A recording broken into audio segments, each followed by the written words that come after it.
This channel does not promote any violent, harmful, or illegal activities. All content provided by this channel is meant for an educational purpose only. School service পরীক্ষায় সেরা সাফল্য মানে oxygen books SSC gateway series. SSC পরীক্ষার প্রশ্ন বিক্রির বিস্ফোরক অভিযোগ শুভেন্দু অধিকারীর। তৃণমূল এজেন্টের মাধ্যমে প্রশ্ন বিক্রি করছে এমনই দাবি বিরোধী দলনেতা শুভেন্দু অধিকারীর। তৃণমূল তার এজেন্ট ছেড়ে প্রশ্ন বিক্রি করছে। আমার কাছে অডিও আছে। ওটা কি প্রকাশ প্রশ্ন বিক্রি হচ্ছে, তৃণমূল প্রশ্ন বিক্রি করছে, ভাইপো টাকা তুলছে। লক্ষ্য যখন স্কুল সার্ভিস, সঙ্গে আছে গেটওয়ে সিরিজ, অক্সিজন বুকস। এবার সুপ্রিম কোর্টের নজরদারিতে পরীক্ষা হচ্ছে, কিন্তু হাওয়া গরম করতে তো ছাড়ে না। ভোরবেলায় উঠেই প্রতিজ্ঞা করা আছে শুভেন্দু অধিকারীর যে কতগুলো পরপর মিথ্যে কথা বলবো এবং হাওয়া গরম করব, মানুষকে বিভ্রান্ত করব, তারই চেষ্টা চালাচ্ছে। বাংলা বিরোধী একটা মানুষ। বাংলায় একটা পরীক্ষা হতে চলেছে নিয়োগের জন্য, শিক্ষক নিয়োগের জন্য, তার বিরুদ্ধে ভোরবেলা থেকে সকালবেলা থেকে মিথ্যে মিথ্যে মিথ্যে কথা বলে যাবে। এটা খুব অনুচিত এবং বলবো বাংলা বিরোধী। এবার চোখ রাখবো ধর্মতলার দিকে। আজ শিক্ষক দিবস, আর বহু শিক্ষক ধর্মতলায় তাদের চাকরিতে নিয়োগের দাবি নিয়ে আজকের দিনেও পথে বসে আছেন। তারা হাইকোর্টের নির্দেশ ছিল, কিন্তু কাউন্সেলিং করানো এখনো হয়নি। তারা চাকরি চান, চাকরি পাওয়ার দাবিতে, নিয়োগের দাবিতে এখনও রাস্তায় বসে আছেন, এই রাজপথে বসে আছেন বহু শিক্ষক। উচ্চ প্রাথমিকের নিয়োগ করতে হবে এই চাকরি প্রার্থীরা। কাউন্সেলিং হাইকোর্টের নির্দেশ হয়েছে, কিন্তু কাউন্সেলিং এখনো পর্যন্ত হয়নি।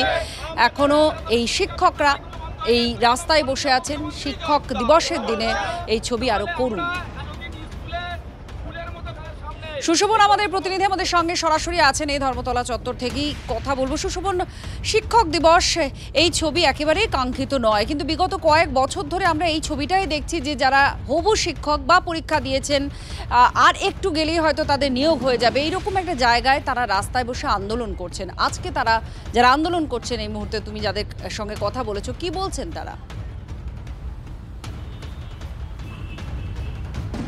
দেখো, আমি রয়েছি আপার প্রাইমারি চাকরি প্রার্থী মঞ্চ। তাদের কাছে কিন্তু এখন একটা অন্যরকম বিষয়, কারণ কি 3টে শিক্ষক দিবস তারা কাটিয়েছে একেবারে এইখানে বসে, এবং এই 4র্থ শিক্ষক দিবসে তারা কেউ কেউ স্কুলে যেতে পেরেছেন নির্দেশ অনুযায়ী, কেউ কেউ এখনও যেতে পারেননি। সবার কাছে সংক্ষেপে জিজ্ঞাসা করব, 3টে শিক্ষক দিবস কাটিয়েছেন, আজকে আপনি যেতে পারলেন, সেই জায়গা দিয়ে কতটা খুশি হল? আমি সত্যি কথা বলতে কি এখনও 100% একজন টিচার হিসেবে খুশি হতে পারিনি, কারণ আজও এই রাস্তায় 1241 জন বন্ধুকে আমরা স্কুলে পাঠাতে পারিনি। যদিও 12,723 জন প্রার্থী আমরা স্কুলে গেছি, টিচার হিসেবে জয়েন করেছি, কিন্তু আমাদের আপার প্রাইমারি চাকরি প্রার্থী এখনও 1241 জন এখনও স্কুলে জয়েন করতে পারেনি। এরা যেদিন জয়েন করবে আমরা সেই দিন শিক্ষক দিবসের 100% স্বাদ গ্রহণ করব। কিন্তু আপনি তো এখনও যেতে পারেননি, আপনার এই শিক্ষক দিবসটাও এখানে বসেই কাটলো, কি বলবেন?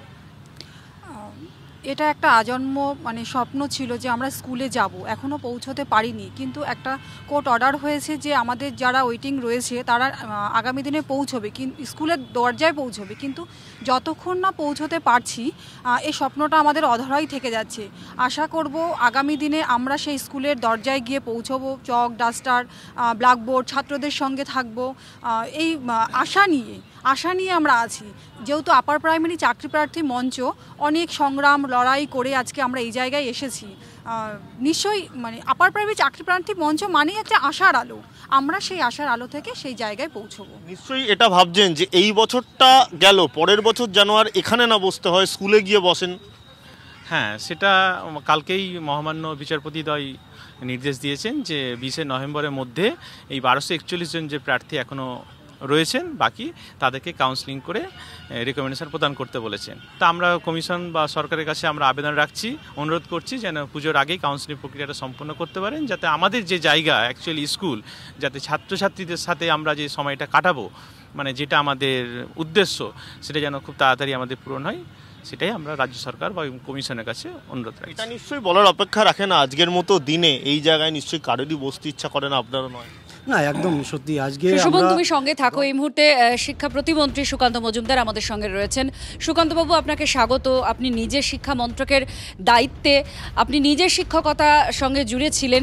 এই জায়গায় দাঁড়িয়ে বহু শিক্ষক আজকে রাস্তায় বসে আছেন। এই শিক্ষক দিবসে এই করুণ হাল বা অবস্থা আমাদের দেখতে হচ্ছে। কি প্রতিক্রিয়া দেবেন? একজন শিক্ষক হিসেবে আপনার মতামত জানবো, একজন রাজনীতিক হিসেবেও আপনার মতামত জানবো।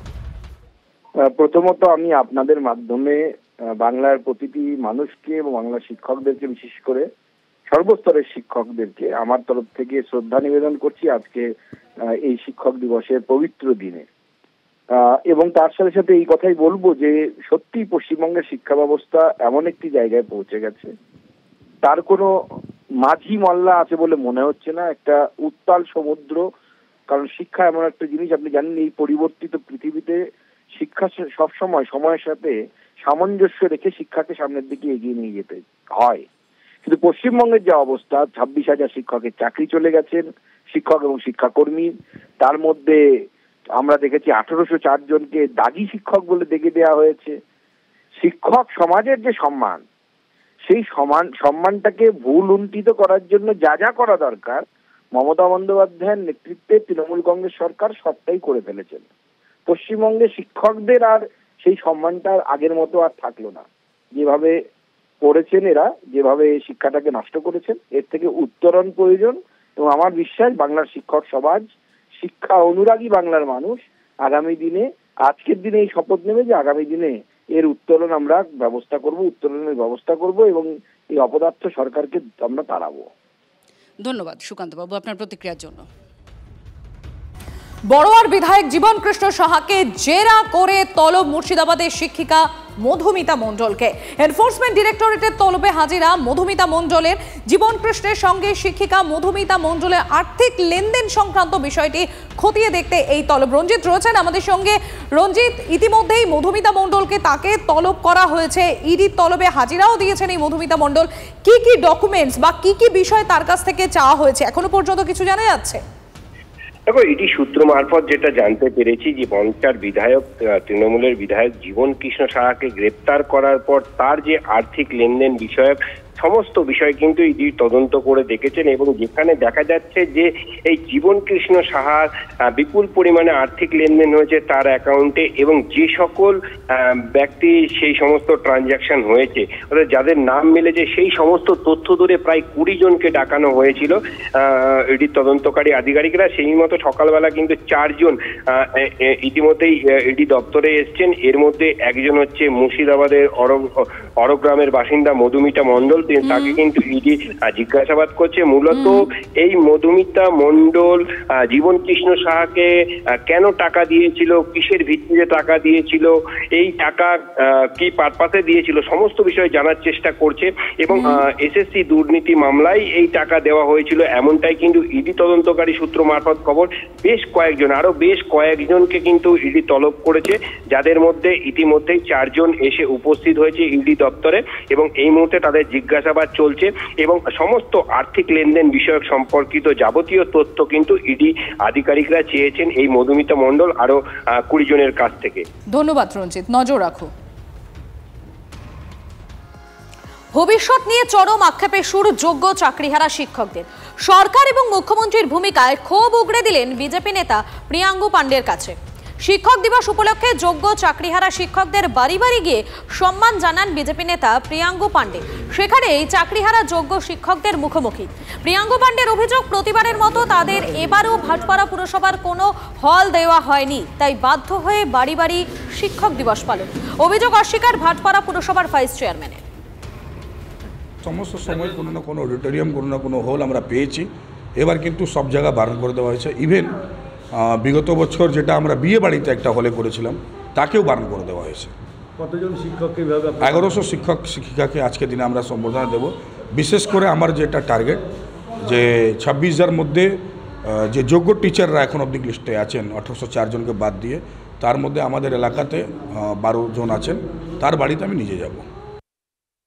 আজকে যে লিস্টটা এটা যদি 6 মাস আগেও দেওয়া হতো, আজকে লিস্ট কখন দিল? এই 1808 জনের আপনারা সংবাদ মাধ্যমে কখন জানতে পারলেন?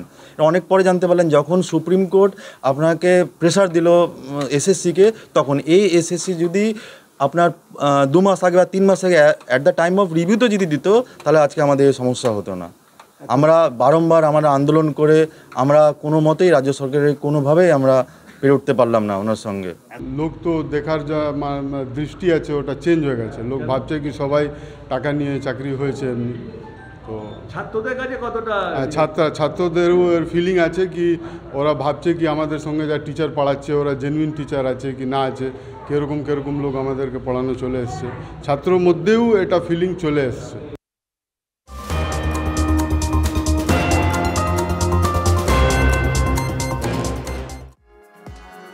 শিক্ষক দিবসের দিন কলকাতা পুলিশের পক্ষ থেকে সোশ্যাল নেটওয়ার্কিং সাইটে শুভেচ্ছা জানিয়ে একটি পোস্ট করা হয়েছিল। তবে নেটিজেনদের তরফ থেকে একাধিক কটাক্ষ ধেয়ে আসে তাদের উদ্দেশ্য করে। ঠিক কেন? কারণ বেশ কয়েকবার আমরা আন্দোলনের সময় কলকাতা পুলিশের ভূমিকা নিয়ে প্রশ্ন তুলেছেন আন্দোলনরত শিক্ষকরা, কিন্তু নেটিজেনদের কি প্রতিক্রিয়া, কি বলা হচ্ছে? আমার সঙ্গে রয়েছেন আমার সহকর্মী সুমন। দেখো, এই শিক্ষকরা যখনই আন্দোলন করেছেন তখন কলকাতা পুলিশের ভূমিকা কি থেকেছে?